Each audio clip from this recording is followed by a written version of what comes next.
پیشتر پیامبر صلی الله علیه و آله به آدمای قرضدارا جنازه نمیخوندن.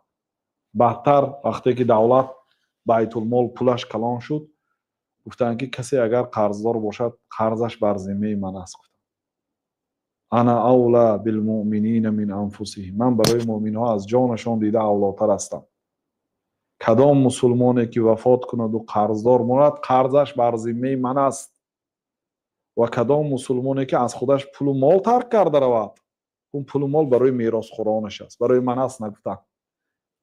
ببینید قرضدار مراد بر ذمه من است، قرضش حساب کردم. اگر پولدار وفات کند پولش به همون میراث خورانش است. این خیلی شریعت از کجا میابید؟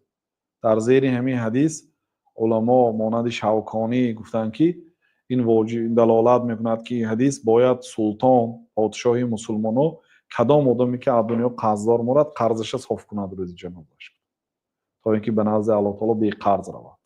چون که اگر همین آدم من اگر سرداری عائله باشم و فرزندی من قرضدار باشد یا زنی من قرضدار باشد این عیبی من است، غالبا عیبی من است.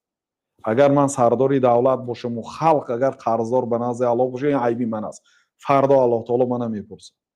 بنابراین امام شوکانی گفتن که برای ذمه پادشاه ها واجب است که قرض مردم صاف کنند.